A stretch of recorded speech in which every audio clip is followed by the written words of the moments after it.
പശ്ചിമഘട്ട മലനിരകളിൽ പതക്കമണിഞ്ഞ സുശോഭിതമായ ഇടുക്കി ജില്ലയിൽ കുളിരുകോരുന്ന കാലാവസ്ഥയും കാറ്റുലയ്ക്കുന്ന മലഞ്ചെരുവുകളിലുള്ള ഏലക്കാടുകൾ.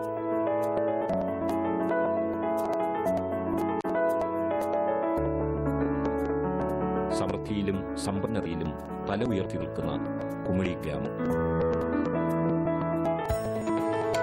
ഇവിടെ 10 ഏക്കറോളം കരപ്രദേശത്തിൽ കഠിനാധ്വാനത്തിലൂടെ ഒരുക്കിയ ഏലത്തോട്ടം ടോം ജോസഫ് എന്ന കർഷകന്റെ മനസ്സിന് ആനന്ദവും ആവശ്യത്തിന് ആദായവും പ്രദാനം ചെയ്യുന്നു. ഉയർന്ന മുടക്കുമുതലും കണ്ണിൽ എണ്ണയൊഴിച്ചുള്ള ശ്രദ്ധയും ആവശ്യമായ ഏലകൃഷിക്ക് ലഭിക്കുന്ന ശാസ്ത്രീയവും സാങ്കേതികവുമായ കൃഷി സഹായങ്ങൾ തുലോം പരിമിതമാണ്. ഇതിനെപ്പറ്റിയുള്ള പഠനങ്ങളും ഗവേഷണങ്ങളും പുരോഗമിക്കുന്നുണ്ടെങ്കിലും കർഷകർ പരമ്പരാഗത രീതിയിൽ തന്നെ കൃഷി തുടരുകയാണ്. ഈർപ്പമുള്ള ഉയർന്ന പ്രദേശങ്ങളാണ് ഏലകൃഷിക്ക് അനുയോജ്യം. ഉൾക്കാടുകളായിരുന്ന മലഞ്ചെരുവുകളിൽ മരങ്ങൾ നട്ടുപിടിപ്പിച്ച് തണലുണ്ടാക്കുന്നതാണ് ആദ്യത്തെ ദൗത്യം. അതിനുശേഷം മണ്ണൊരുക്കലും മണ്ണിലെ ഫലപുഷ്ടി നിർണയിക്കലും. പിന്നീടാണ് ഏലകൃഷിയുടെ സമാരംഭം കുറിക്കുന്ന വിത്ത് തയ്യാറാക്കലും തൈനടിയിലും. വനമണ്ണിൽ സമൃദ്ധിയായി വളരുന്ന ഏലം, കാപ്പി, കുരുമുളക് എന്നിവയെ ശ്രദ്ധിച്ച് പരിപാലിച്ചില്ലെങ്കിൽ മണ്ണിലെ pH മൂല്യം കുറഞ്ഞുപോകും. ഏലത്തോട്ടങ്ങളിൽ മഴക്കാലത്ത് മണ്ണൊലിപ്പിനുള്ള സാധ്യത തീരെ കുറവായതിനാൽ വനത്തിന്റെ സ്വാഭാവിക നിലനിർത്തിക്കൊണ്ടുള്ള ഫലപുഷ്ടമായ മണ്ണു സംരക്ഷണം എളുപ്പമാണ്.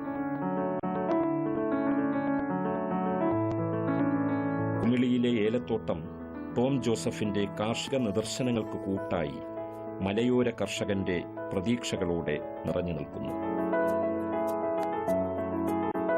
ജൂൺ ജൂലൈ മാസങ്ങളിലാണ് ഏലം നടുന്നതിന് പറ്റിയ സമയം. മണ്ണൊരുക്കത്തിന് ശേഷം നടീൽ പ്രക്രിയകൾ ആരംഭിക്കുന്നു. ചെടികൾ തമ്മിലുള്ള അകലം 10 അടി വരുന്ന വിധത്തിൽ 3 അടി സമചതുരവും 1.5 അടി ആഴവുമുള്ള കുഴികൾ എടുത്ത് മേൽമണ്ണും ചാണകപ്പൊടിയും വേപ്പിൻ പിണ്ണാക്കും ചേർത്ത് മൂടുന്നു. അതിനുശേഷം അത്യുൽപാദന ശേഷി കൂടിയ ആരോഗ്യമുള്ള ഏലച്ചെടിയുടെ ഒരു തട്ട, അതായത് ഒരു ചിമ്പ് നടുന്നു. ചെടി മണ്ണിൽ ഉറയ്ക്കുന്നതുവരെ ഒരു താങ്ങുകൂടി നൽകുന്നത് നന്നായിരിക്കും.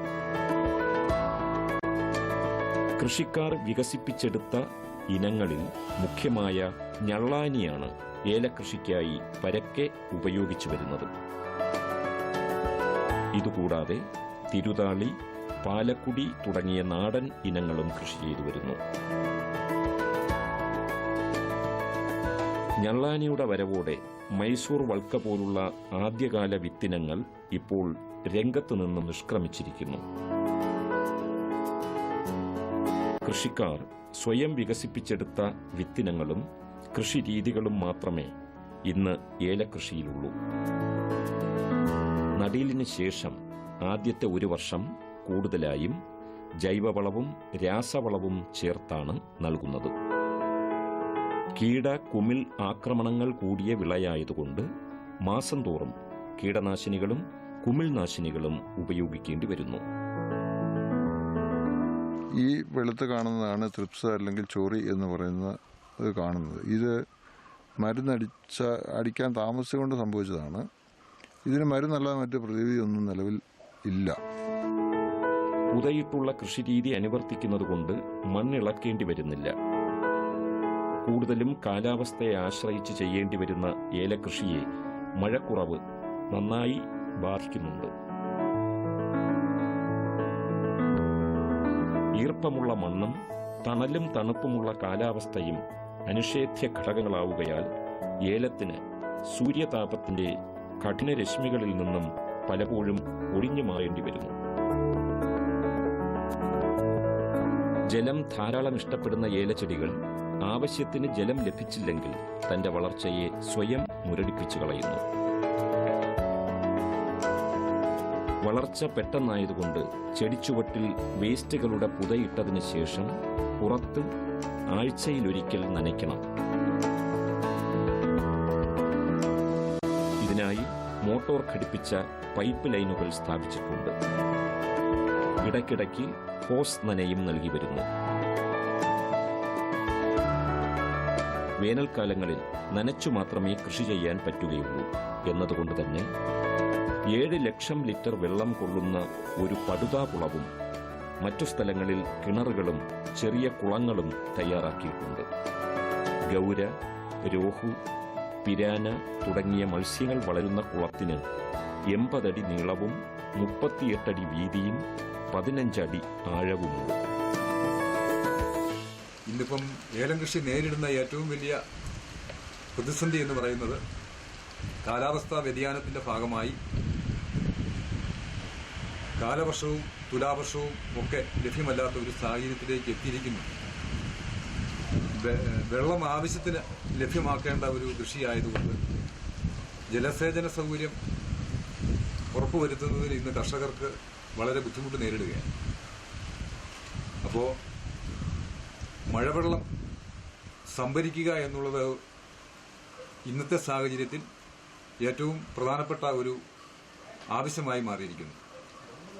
അതുകൊണ്ട് തന്നെ ത്രിതല പഞ്ചായത്തുകളുടെയും വർക്കിംഗ് ഗ്രൂപ്പുകളുടെയും ഒക്കെ നിർദ്ദേശത്തിന്റെ ഭാഗമായി പുതിയ പദ്ധതികൾ പ്ലാൻ ചെയ്യുമ്പോൾ മഴവെള്ളം സംഭരിക്കുക, ഒപ്പം കിണറുകളും കുളങ്ങളും കുഴൽക്കിണറുകളും റീചാർജ് ചെയ്യുവാനും മഴവെള്ളം സംഭരിക്കുന്നതിന് മഴവെള്ള സംഭരണികളും പടുതാക്കുളങ്ങളും ഉൾപ്പെടെ കാലവർഷത്തിലും തുലാവർഷത്തിലും ലഭ്യമാകുന്ന മുഴുവൻ ജലവും പാഴായി പോകാതെ കൃഷിസ്ഥലത്ത് തന്നെ സംഭരിച്ചുകൊണ്ട് ഏലം കൃഷിക്ക് ആവശ്യമായ സംരക്ഷണം അത്തരത്തിൽ കൊടുക്കുവാനും അതോടൊപ്പം തന്നെ ആ ഏലം കൃഷിയുമായി ബന്ധപ്പെട്ട നാടിന്റെ ഒരു പുരോഗതിയിൽ ലക്ഷക്കണക്കിന് കർഷക തൊഴിലാളികളും തോട്ടം തൊഴിലാളികളും ഒക്കെ ഈ ഏലം കൃഷിയുമായി ബന്ധപ്പെട്ട് ആണ് നമ്മുടെ നാട്ടിൽ ഉപജീവന മാർഗം നടത്തിക്കൊണ്ടിരിക്കുന്നത്. ഒരു വർഷം മുഴുവനും സുഗമമായ വളർച്ചയെ ഉദ്ദേശിച്ച് ഏലച്ചെടികളിലെ ശരത്തിനെ മുറിച്ചു മാറ്റിക്കൊണ്ടിരിക്കും.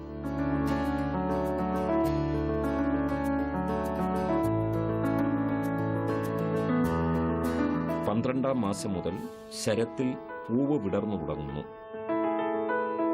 24 മാസം മുതൽ കർഷകന് ആദായം ലഭിക്കുന്ന തോതനുസരിച്ച് വിളവെടുപ്പ് നടത്താവുന്നതാണ്.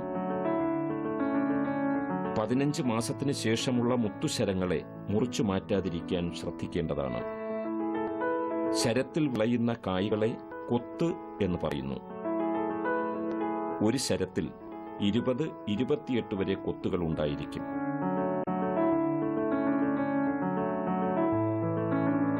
ഒരു ചെടിയിൽ 2-4 വരെ ശരങ്ങളുണ്ടാകും.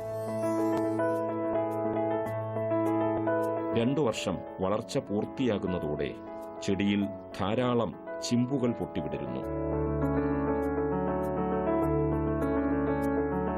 ഈ ചിമ്പുകളിലാണ് ശരം പിടിക്കുന്നത്. ഏകദേശം 20 വർഷത്തോളം ഏലച്ചെടികൾ നിലനിൽക്കുമെന്നതാണ് കണക്ക്. ഇതിന്റെ ഉയരം 20 അടിയോളം വരും. പച്ചപ്പൊന്നിൽ വിടരുന്ന പൂവുകളിലെ പരാഗണം തേനീച്ചകൾക്ക് മാത്രം അനുവദിക്കപ്പെട്ടിട്ടുള്ളതാണ്.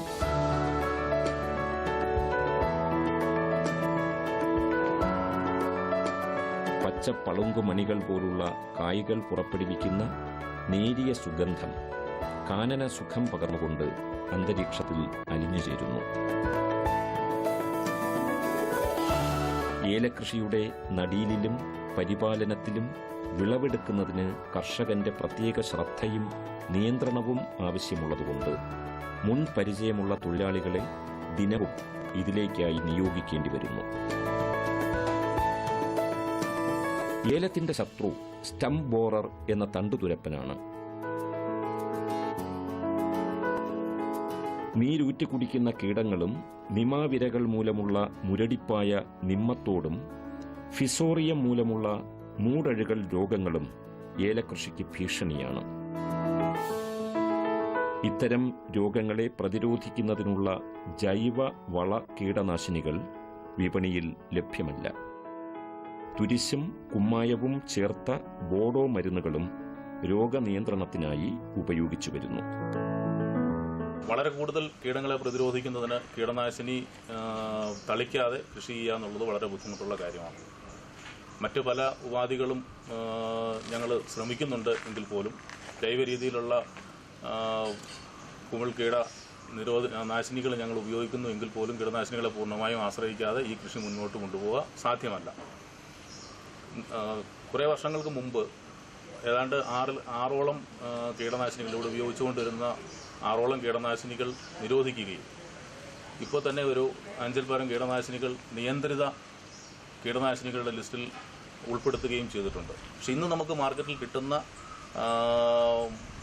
ജൈവ കീടനാശിനികൾ അല്ലെങ്കിൽ കുമിൾനാശിനികൾ കൊണ്ട് ഏലകൃഷിയെ സംബന്ധിച്ചിടത്തോളം ഫലപ്രദമായ 100% ഫലപ്രദമായിട്ടുള്ളൊരു രീതിയിലേക്ക് കൃഷി ചെയ്യാനായിട്ട് സാധിക്കുന്നില്ല.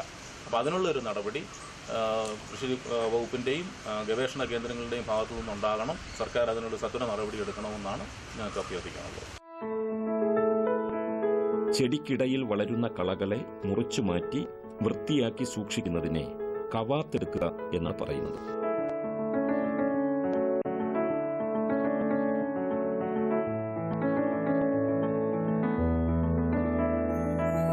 ഓഗസ്റ്റ്, ഒക്ടോബർ, ഡിസംബർ മാസങ്ങളിലാണ് ഏലം വിളവെടുക്കുന്നത്. വിളവെടുപ്പിന് കർഷകന്റെ ശ്രദ്ധയും പരിചയസമ്പന്നരായ തൊഴിലാളികളും വേണ്ടിവരുന്നു. വർഷത്തിൽ 6 തവണ വിളവെടുപ്പ് നടത്താം. 1 ഏക്കർ സ്ഥലത്ത് വർഷത്തിൽ 300 മുതൽ 400 കിലോഗ്രാം വരെ വിളവെടുപ്പ് ലഭിക്കുന്നു. ശരാശരി ചെലവ് 1 കിലോഗ്രാമിന് 600 രൂപയോളം വരും. പക്ഷേ ഇതിന് കിട്ടുന്ന ആകെ വിലയിൽ കാലാവസ്ഥാ വ്യതിയാനങ്ങൾ അനുസരിച്ച് ചില ഏറ്റക്കുറവുകൾ ഉണ്ടാകുന്നു. വളരെയധികം കീടനാശിനികൾ ഉപയോഗിക്കേണ്ടി വരുന്നതുകൊണ്ട് ഏല സംസ്കരണത്തിന് കൂടുതൽ പ്രാധാന്യം നൽകുന്നു. പച്ച ഏലക്കായ്കളെ പച്ച വെള്ളത്തിൽ കഴുകിയതിനു ശേഷം വീണ്ടും സോഡിയം ബൈകാർബണേറ്റിൽ നന്നായി കഴുകി 70 ഡിഗ്രി വരെയുള്ള ചൂടിൽ ഡ്രയറിൽ ഇട്ട് 24 മണിക്കൂർ നേരം വരെ ഒരേ ടെമ്പറേച്ചറിൽ ഉണക്കുന്നു. അതുകൊണ്ട് കീടനാശിനികളുടെ അളവ് ഏലക്കായ്കളിൽ കുറവായിരിക്കും. ഡ്രയറുകൾ പ്രവർത്തിപ്പിക്കുന്നതിന് വിറകുപയോഗിച്ചുള്ള ശക്തിയേറിയ ബ്ലോവറുകൾ ഉപയോഗിക്കുന്നു. ചൂടാക്കിയ ഏലക്കായ്കളെ പോളിഷിംഗ് മെഷീനിലിട്ട് പോളിഷ് ചെയ്ത ശേഷം തരംതിരിക്കുന്നതിനായി നിരത്തുന്നു. ഏലക്കായ്കളുടെ ക്വാളിറ്റി ഉറപ്പുവരുത്തി വീട്ടാവശ്യത്തിന് മാറ്റിവെച്ച ശേഷം ബാക്കിയുള്ളവ വിപണനത്തിനായി കൊണ്ടുപോകുന്നു. ഏലം, കുരുമുളക് കർഷകർ ഉൽപ്പന്നത്തിന്റെ വിപണിയെ മാത്രം ആശ്രയിച്ചല്ല വിപണനം നടത്തുന്നത്. ഏലക്കായുടെ മൂല്യവർദ്ധന സാധ്യതകളെ മുന്നിൽ കണ്ടുള്ള ഭക്ഷ്യ സംസ്കരണ മേഖലയിലാണ് ഏറെ പ്രതീക്ഷയുള്ളത്. കേരളത്തിന്റെ സുഗന്ധ വ്യഞ്ജനങ്ങൾക്ക് പ്രാചീനകാലം മുതൽ വിദേശ വിപണിയിൽ നല്ല ഡിമാൻഡ് ഉള്ളതുകൊണ്ടാകണം ആഭ്യന്തര വിപണിക്കൊപ്പം വിദേശ വിപണിയും കൃഷിക്കാർ നോട്ടമിട്ടിരിക്കുന്നത്. ചാക്കിൽ നിറച്ച ഏലക്കായ്കൾ ജീപ്പിൽ കയറ്റി വിപണന കേന്ദ്രങ്ങളിലേക്ക് നേരിട്ട് കൊണ്ടുപോകുന്ന കാഴ്ച ടോം ജോസഫിന്റെ പരിശ്രമങ്ങൾക്ക് ഇടവേളയാകുന്നു. ഉൽപാദന ചെലവേറുന്നതുകൊണ്ട് കരുതലോടെ ചെയ്താൽ മാത്രമേ ഏലം കൃഷി ലാഭകരമാക്കാൻ കഴിയുകയുള്ളൂ. സ്പൈസസ് പാർക്കിന്റെ പ്രമുഖ ലേല കേന്ദ്രങ്ങളിലും ലൈസൻസുള്ള കച്ചവടക്കാർക്കും ഏലം വിൽക്കുന്നു.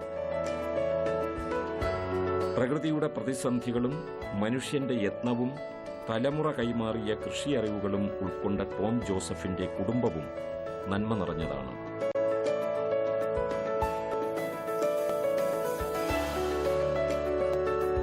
കൃഷിക്കാര്യങ്ങൾ നോക്കി നടത്താൻ ഭാര്യ സാലിയും മകൻ അതുലും താങ്ങായും തണലായും എപ്പോഴും ടോമിനോടൊപ്പമുണ്ട്.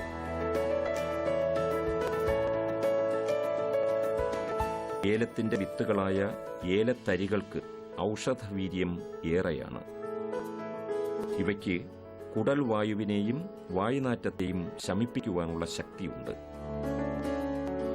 ഏലം പൊടിച്ച് കരിക്കിൻ വെള്ളത്തിൽ കലർത്തി കുടിച്ചാൽ മൂത്രതടസ്സം മാറിക്കിട്ടും.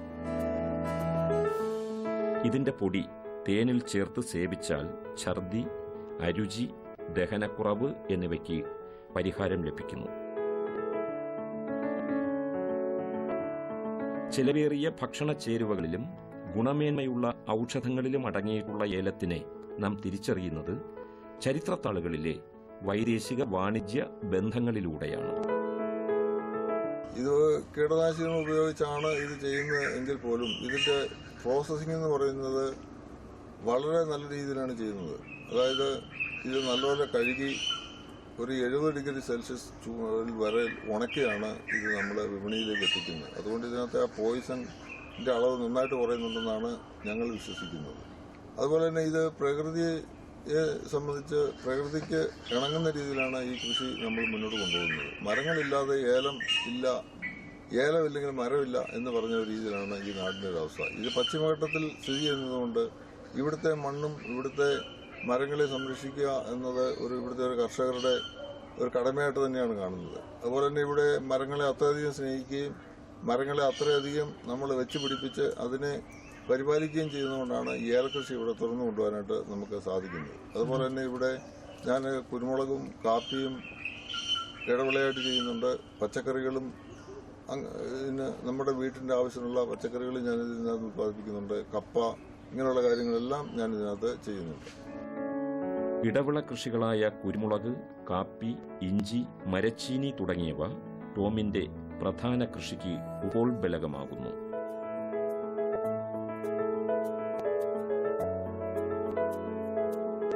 മലയോര കർഷകർക്ക് ഊർജം പകരുന്ന സുഗന്ധദ്രവ്യങ്ങൾ സുലഭമായി ഉൽപ്പാദിപ്പിച്ച് സംസ്കരിച്ചതിന് ശേഷമാണ് വിപണനത്തിന് എത്തിക്കുന്നത്.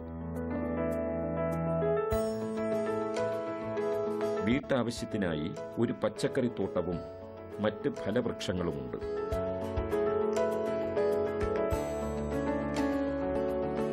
ഏലത്തോട്ടങ്ങൾക്കിടയിൽ വെച്ചുപിടിപ്പിക്കാൻ പറ്റിയ മരങ്ങൾ പ്ലാവ്, മാവ്, സിൽവർ ഓക്ക്, മഹാഗനി, കുളമാവ്, ഉത്തേക്ക്, പട്ടമരം, ചന്ദനവയമ്പ് എന്നിവയാണ്. ഏലകൃഷിയുടെ സാർവത്രിക ഉൽപാദനം വർദ്ധിച്ച സാഹചര്യത്തിൽ നമുക്ക് വാസന പകരുന്ന രുചിക്കൂട്ടും ഔഷധഗുണവും സമ്മാനിച്ച ഏലം ഈറനുടുത്ത ഇടുക്കിയിലെ റാണിയായി കുളിരുകോരും കുമിളിയാകെ എന്നും സുഗന്ധം കോരിച്ചൊരിഞ്ഞുകൊണ്ടേയിരിക്കുന്നു.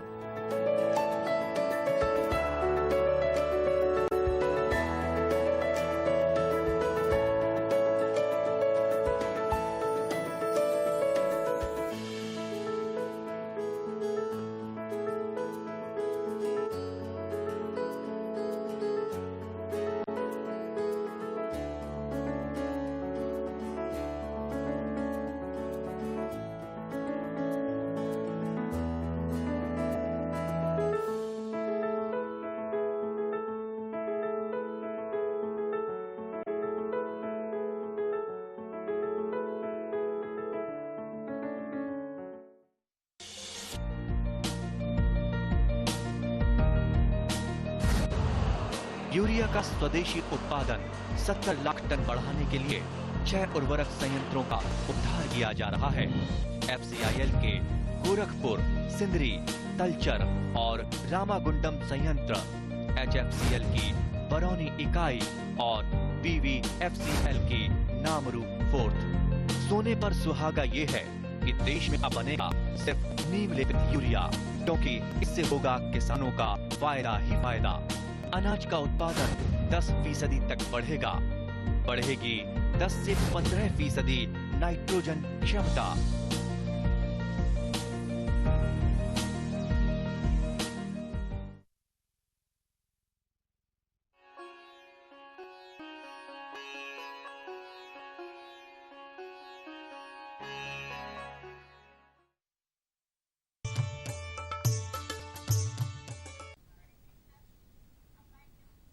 നമസ്കാരം. ദൂരദർശൻ കാർഷിക വാർത്തകളിലേക്ക് സ്വാഗതം. പ്രധാന വാർത്തകൾ. ഉറവിട മാലിന്യ സംസ്കരണത്തിന് ധനസഹായം. വാം വിൽപ്പനയ്ക്ക്. മുരിങ്ങ സംരക്ഷണത്തിന് പദ്ധതി. വിശദമായ വാർത്തകളിലേക്ക്. ഉറവിട മാലിന്യ സംസ്കരണത്തിന് 90% വരെ സർക്കാർ സാമ്പത്തിക സഹായം നൽകുന്നു. കമ്പോസ്റ്റ് യൂണിറ്റുകൾക്ക് 90%, ബയോഗ്യാസ് പ്ലാന്റിന് 75% സബ്സിഡി ലഭിക്കും. APL, BPL വ്യത്യാസമില്ലാതെ എല്ലാ വിഭാഗത്തിൽപ്പെട്ടവർക്കും സബ്സിഡി നൽകും. Residence association, quarters, office, school, ആശുപത്രി, ഹോസ്റ്റൽ തുടങ്ങിയവയ്ക്കും മാലിന്യ സംസ്കരണത്തിന് പ്രോജക്ട് ചെലവിന്റെ 50%, പരമാവധി 1 ലക്ഷം രൂപ വരെ സഹായം ലഭ്യമാകും. വിശദ വിവരങ്ങൾക്ക് ബന്ധപ്പെടാവുന്ന ഫോൺ നമ്പർ 0471 231 6730, 0471 231 9831. റബ്ബറിന്റെ നടീൽ രീതികൾ, പരിപാലനം, ഇടകൃഷി, കളനാശനം എന്നിവ ഉൾക്കൊള്ളിച്ച് ഒരു ഏകദിന പരിശീലനം ഈ മാസം 3-ാം തീയതി കോട്ടയത്തുള്ള റബ്ബർ ട്രെയിനിംഗ് ഇൻസ്റ്റിറ്റ്യൂട്ടിൽ നടക്കും. പരിശീലന ഫീസ് 500 രൂപ. വിശദ വിവരങ്ങൾക്ക് ബന്ധപ്പെടാവുന്ന ഫോൺ നമ്പർ 0481 235 1313, 0481 235 3127. സംസ്ഥാന കൃഷിവകുപ്പിന്റെ പാറോട്ടുകോണം ബയോ ഫെർട്ടിലൈസർ ലാബിൽ ജീവാണുനാശിനിയായ വാം വെസിക്കുലർ ആർബസ്കുലർ മൈക്കോറൈസ ഉൽപ്പാദിപ്പിച്ച് വിതരണത്തിന് തയ്യാറായിട്ടുണ്ട്. ജൈവവളത്തോടൊപ്പം കലർത്തിയാണ് വാം കൃഷിയിടങ്ങളിൽ പ്രയോഗിക്കേണ്ടത്. ചട്ടികളിലും ഗ്രോ ബാഗുകളിലും വിത്തിടുന്നതിനു മുൻപോ തൈകൾ പറിച്ചു നടുന്നതിനു മുമ്പോ വാം ചേർക്കണം. റൈസോബിയം കൾച്ചറിനോടൊപ്പവും ചേർത്ത് വാം പ്രയോഗിക്കാവുന്നതാണ്. കിലോയ്ക്ക് 50 രൂപയാണ് വില. കൂടുതൽ വിവരങ്ങൾക്ക് ഫോൺ നമ്പർ 0471 2531250, 0471 2530578. നാളികേര ടെക്നോളജി മിഷനു കീഴിൽ നാളികേര സംസ്കരണ യൂണിറ്റുകൾ സ്ഥാപിക്കുന്നതിനും നവീകരിക്കുന്നതിനും നാളികേര വികസന ബോർഡ് ധനസഹായം നൽകുന്നു. SC/ST സ്ത്രീ സംരംഭകർക്ക് പദ്ധതി ചെലവിൽ 33.3%, മറ്റ് സംരംഭകർക്ക് പദ്ധതി ചെലവിന്റെ 25% എന്ന നിരക്കിൽ 50 ലക്ഷത്തിൽ കവിയാത്ത തുകയാണ് ധനസഹായമായി നൽകുന്നത്. സംരംഭകർ, ഫാർമർ, പ്രൊഡ്യൂസർ, ഓർഗനൈസേഷൻസ്, NGO, വ്യക്തികൾ, മറ്റ് സ്ഥാപനങ്ങൾ എന്നിവയ്ക്കും അർഹമായ സഹായം നൽകും. കൂടുതൽ വിവരങ്ങൾക്ക് ഫോൺ നമ്പർ 0484 237 6265, 0484 237 6553. ഔഷധ പച്ചക്കറി എന്നു പേരെടുത്ത മുരിങ്ങയുടെ കൃഷി പുനരുദ്ധരിക്കാനും അവ സുസ്ഥിരമായി സംരക്ഷിക്കാനും തൃശൂർ വെള്ളാനിക്കരയിൽ പ്രവർത്തിക്കുന്ന NBPGR national bureau of plant genetic resources പ്രാദേശിക കേന്ദ്രം പദ്ധതി നടപ്പാക്കുന്നു. ഇതിന്റെ ഭാഗമായി NBPGRലെ ശാസ്ത്രജ്ഞർ കേരളത്തിൽ അങ്ങോളമിങ്ങോളം സഞ്ചരിച്ച് മികച്ച ഓരോ ഇനം മുരിങ്ങയുടെയും 2 ശിഖരങ്ങൾ വീതം ശേഖരിച്ച് പരിപാലിച്ച് സംരക്ഷിക്കും. സംരക്ഷകരുടെ പേരും ഇതോടൊപ്പം സൂക്ഷിക്കും. വ്യത്യസ്ത ഇനം നാടൻ മുരിങ്ങകൾ സംരക്ഷിക്കുന്ന കർഷകർ അവയുടെ ഗുണഗണങ്ങൾ സഹിതം NBPGR സ്ഥാപനത്തിന്റെ അധികാരിയെ ഇനിപ്പറയുന്ന നമ്പരിലോ ഇമെയിൽ വിലാസത്തിലോ അറിയിക്കാൻ അഭ്യർത്ഥിക്കുന്നു. Phone number 0487 2370499, 9447 889787. Email nbpgr.thrissur@icar.gov.in. ക്ഷീരവികസന വകുപ്പിന്റെ നേതൃത്വത്തിൽ ജൂൺ 1 ലോക ക്ഷീരദിനമായി ആഘോഷിക്കുന്നതിന്റെ ഭാഗമായി തിരുവനന്തപുരം പട്ടത്തുള്ള ക്ഷീര പരിശീലന കേന്ദ്രത്തിൽ ജില്ലയിലെ UP ഹൈസ്കൂൾ വിദ്യാർത്ഥികൾക്കായി ചിത്രരചന, പെയിന്റിംഗ്, ഉപന്യാസരചന, ക്വിസ് എന്നീ വിഭാഗങ്ങളിൽ മത്സരങ്ങൾ സംഘടിപ്പിക്കുന്നു. UP ഹൈസ്കൂൾ വിഭാഗങ്ങൾക്കായുള്ള ചിത്രരചന ഈ മാസം 10-ാം തീയതി രാവിലെ 11 മണി മുതലും പെയിന്റിംഗ് മത്സരം ഉച്ചയ്ക്ക് ശേഷം 2 മണി മുതലും നടത്തും. ഹൈസ്കൂൾ വിഭാഗത്തിനായുള്ള ഉപന്യാസരചന ഈ മാസം 11-ാം തീയതി രാവിലെ 11 മണി മുതലും ക്വിസ് 12-ാം തീയതി രാവിലെ 11 മണിക്കും നടത്തുന്നതായിരിക്കും. താൽപര്യമുള്ള വിദ്യാർത്ഥികൾ മെയ് 6-ാം തീയതി വൈകുന്നേരം 4 മണിക്ക് മുൻപായി പേര് രജിസ്റ്റർ ചെയ്യേണ്ടതാണ്. Phone number 0471 2440911. ഇനി കാലാവസ്ഥ. കണ്ണൂർ കൂടിയ താപനില 35.5 ഡിഗ്രി സെൽഷ്യസ്, കുറഞ്ഞ താപനില 27 ഡിഗ്രി സെൽഷ്യസ്. കോഴിക്കോട് 36.8 27, കൊച്ചി 35.8 23.8, ആലപ്പുഴ 36.7 24.6, പുനലൂർ 37.5 22, തിരുവനന്തപുരം കൂടിയ താപനില 36.2 ഡിഗ്രി സെൽഷ്യസ്, കുറഞ്ഞ താപനില 26.2 ഡിഗ്രി സെൽഷ്യസ്. ഇതോടെ ഇന്നത്തെ കാർഷിക വാർത്തകൾ സമാപിച്ചു. നമസ്കാരം.